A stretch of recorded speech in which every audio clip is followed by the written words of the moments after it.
Olá, meu amigo, minha amiga, muito obrigado por vocês estarem aqui no nosso Portal do José e um abraço especial em você que indica o nosso portal para um parente, para um amigo, que pede para as pessoas se inscreverem aqui conosco. São vocês que têm feito nosso portal crescer a cada dia, porque nós não temos nenhuma ferramenta de divulgação. Então é muito legal ver quanta gente chega aqui no nosso espaço todos os dias, tem participado dos nossos papos, tem mandado as suas mensagens para cá, isso é muito bacana. E uma coisa eu tenho certeza, que você que está aqui conosco, você não gosta de mentiras e você não gosta de mentir. É difícil adivinhar isso? Não. As pessoas que vivem em sociedade, e uma pessoa como você que está num canal como o nosso, e que tem preocupação com o social, com o próximo, é porque você cultiva uma série de valores, uma série de princípios. Um dos princípios que a gente aprende desde pequenininho, quando a gente vive em sociedade, é que devemos respeitar o próximo. E respeitar o próximo significa que a gente deva tratar as pessoas com dignidade, sem mentir, sem querer enganar, sem tirar nenhum tipo de vantagem. Quando a gente é vítima de um comportamento que não é o nosso, a gente fica muito indignado. E quando a gente, mais do que isso, contrata uma pessoa ou elege uma pessoa para trabalhar a favor da coletividade, trabalhar por nós, trabalhar pelo bem, e essa pessoa mente, essa pessoa se corrompe, ela adultera a verdade, aí a gente fica muito chateado, muito revoltado. E nós hoje estamos vivendo uma situação de perplexidade permanente, porque quem mente o tempo todo são os nossos governantes de uma forma descarada como a gente nunca viu na história do nosso país. A mentira passou a ser uma ferramenta de governo. Ela é contada tantas vezes e de tantas formas que hoje nós temos uma legião de pessoas que está absolutamente sequestrada mentalmente pela mentira. São pessoas que, diante da mentira, elas têm tanta fé nessa mentira que elas acabam se achando mais inteligentes do que o resto da média da sociedade. Como se elas tivessem descoberto algo que está atrás de uma verdade. Então ela passa a professar aquela mentira como se fosse uma fé religiosa. E aí a gente se depara com essas pessoas, a gente fala assim, meu Deus do céu, o que está acontecendo com essas pessoas? Bem, nós estamos agora diante de uma comissão parlamentar de inquérito que visa apurar responsabilidades de algo que a gente concretamente está vendo. E os personagens que vão ali, que são ligados ao governo, que fazem parte dessa corporação de mentirosos e que a gente tem que acrescentar, né? Não são só mentirosos, não é mentirinha para uma criança, para a criança parar de chorar, não. É mentira que mata, que leva as pessoas à morte, ao sofrimento, a uma catástrofe social, ao atraso civilizatório do nosso país. Aí essas mentiras são muito graves. Essas pessoas estão indo para a CPI, elas estão sendo orientadas e elas não falam aquilo que elas pensam. Elas estão praticamente lendo o roteiro. Gente, hoje eu fiquei, quando eu vi o Elcio Franco, que, vamos falar a verdade, né, um homem que é o número 2 do Ministério da Saúde, vai para uma CPI com um broche, com uma faca na caveira. Esse é o homem, faca na caveira, o homem das Forças Especiais, que era o ajudante do general paraquedista, o Pazuello. O que a gente pode dizer dessas pessoas que têm esse tipo de comportamento, senão de pessoas desalmadas a serviço da mentira, do assassinato e da tragédia aqui no nosso país? Pois bem, vejam o começo da fala do Pazuello no último dia que ele teve na CPI. Vamos colocar o trechinho aqui, vamos ver se dá para vocês pegarem. Vejam só. Meu bom dia a todos. Eu agradeço a oportunidade, inicialmente, de estar aqui no Senado Federal para ajudar a esclarecer para todos os brasileiros os fatos e as verdades sobre a pandemia de coronavírus que assola o nosso país. Antes de iniciar, quero apresentar os meus sinceros sentimentos a todos aqueles que perderam parentes e amigos pela Covid-19.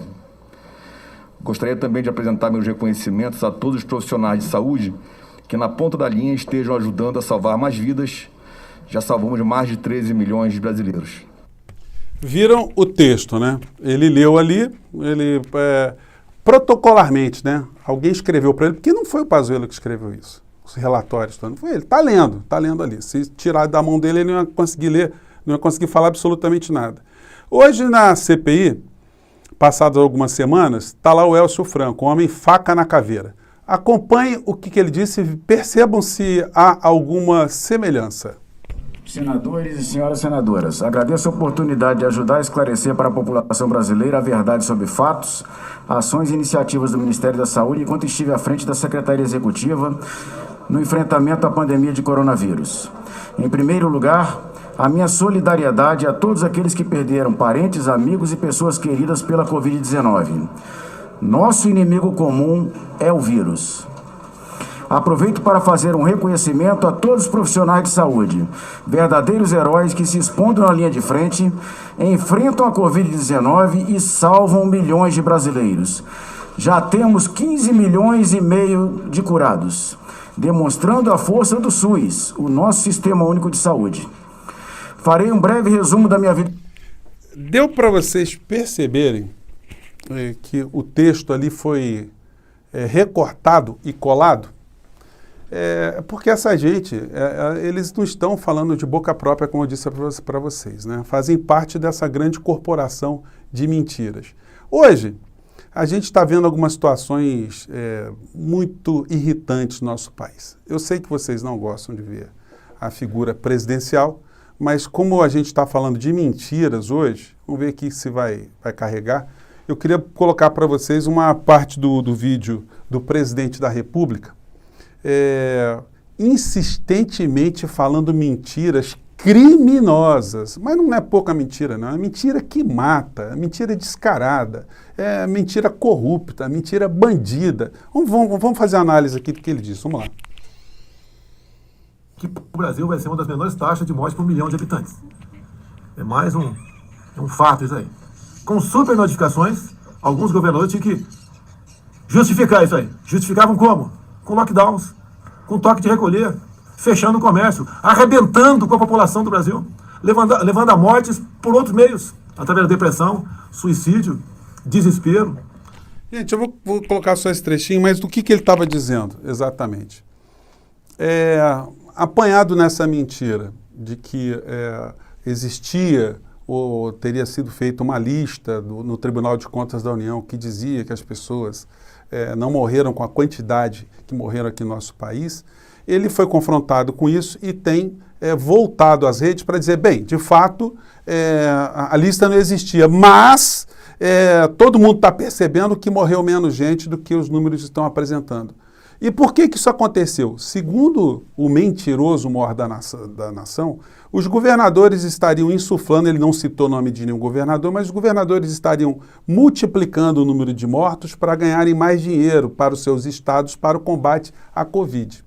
Como não teriam tantos mortos, segundo o mentiroso maior da nação, os governadores e prefeitos começaram a fazer o lockdown para justificar esse tipo de comportamento por conta da fraude que estariam fazendo nos números de mortos da Covid.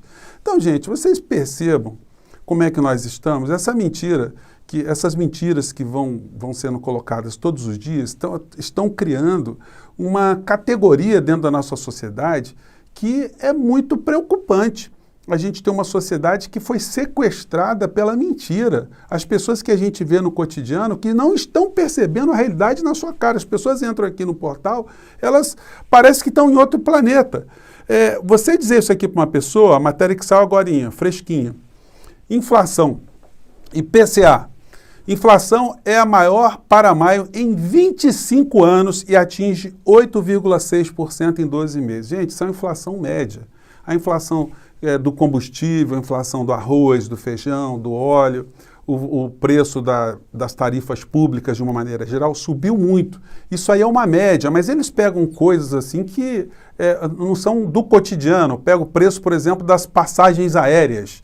O preço da passagem aérea caiu de preço. Aí, na média, ficamos com esse IPCA, que é absolutamente disfarçado, que não corresponde com a verdade. Ontem, quando a gente analisou o comportamento de pessoas que mentem também, e a gente pega o Queiroga, né, até citei que ele poderia ser ministro da Saúde do Idi Amin Dada, do Hitler, do Pinochet. Está faltando nessa CPI, gente, alguns comportamentos dos senadores. Por exemplo, poderiam mostrar ali não só as imagens de aglomeração, mas mostrar também as imagens em hospitais, depoimentos de vítimas, depoimento de sequelados, mostrar tragédia nos cemitérios, os velórios, como é que estão sendo feitos, as condições, os traumas que estão sendo, de fato, os traumas do dia a dia, mostrar isso ali na CPI e depois perguntar para um Queiroga da vida. quando vê o Bolsonaro aglomerando. O senhor não se sente envergonhado, não? Para colocar essa questão moral, o senhor não tem vergonha na tua cara de estar dizendo que o senhor não pode emitir juízo de valor pelo comportamento homicida e assassino do presidente da República? Esse tipo de sujeito é o mesmo que, se trabalhasse a serviço de Pinochet ou de Hitler, também falaria a mesma coisa. Ah, não, realmente os campos de concentração, os estádios estão sendo campos de tortura de muitas pessoas, mas eu não emito juízo de valor sobre o comportamento do presidente. Vá para o inferno. Juízo de valor, já são mais de 477 mil mortos no nosso país.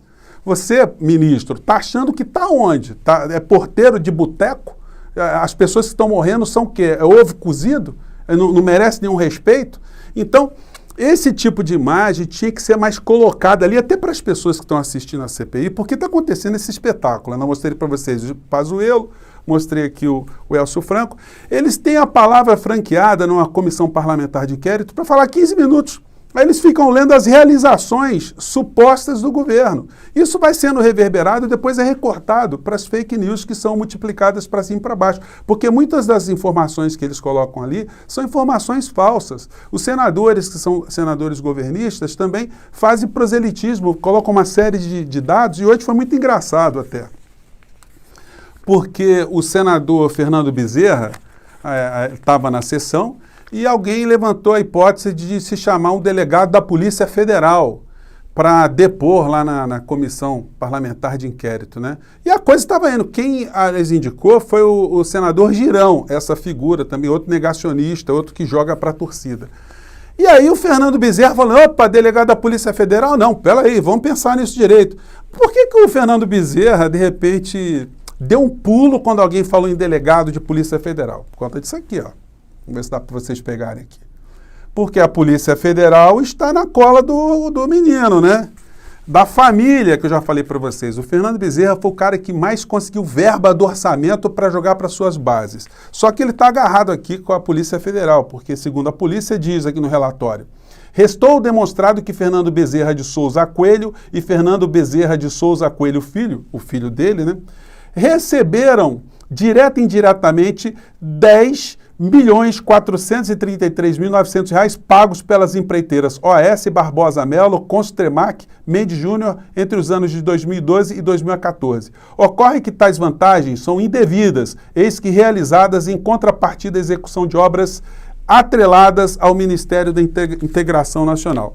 Esse cara aqui que foi ministro da Dilma, que seria ministro até de Satanás, porque um cara que está defendendo o Bolsonaro nessas circunstâncias é uma pessoa absolutamente sem nenhum tipo de ética. E quando se falou em polícia, ele pulou. Opa, sai para lá porque temos que cuidar bem dessa história aqui. E aí, gente, por que é que Bolsonaro ainda não caiu e por que é difícil ele cair? Não pensemos que ele está morto, não. Porque quando você vê esse tipo de encarte aqui em jornais, olha, encarte aqui, encarte grande, aqui. Quem são as pessoas envolvidas nesse encarte aqui? CNI propõe ações contra a crise e pelo crescimento do país. É um seminário organizado pelas organizações Globo. Quem está lá nesse seminário são essas figuras aqui, ó. 5 figuras expoentes aqui. O senhor Rodrigo Pacheco, do Senado, Arthur Lira, presidente da Câmara, Rogério Marinho, do Governo Federal, Robson Andrade, presidente da Confederação Nacional da Indústria, e o Isaac Sidney, presidente da Federação de Bancos aqui do nosso país. Tem algum trabalhador? Algum representante de entidade de classe? Não. E o que está tratando aqui o jornal? O encarte. Economia dá mostras de resiliência. Medidas emergenciais vão acelerar a retomada econômica. Preservar empregos é essencial para o país. Reforma tributária precisa ser ampliada. Exportações esbarram em burocracia. Reforma administrativa trará mais eficiência. Infraestrutura moderna dinamiza a produção. Por que eu estou falando isso? Se vocês pegarem tudo que está aqui e perguntarem se tem alguma divergência do governo federal com essas propostas e divergência entre tudo aquilo que as organizações Globo, por exemplo, defendem, vocês não vão encontrar nenhuma divergência. Tudo aquilo que o Grupo Globo defende é exatamente aquilo que o governo Bolsonaro defende. E tem um monte de iludido que não está vendo o que está acontecendo de fato e acha que eles estão brigando ainda.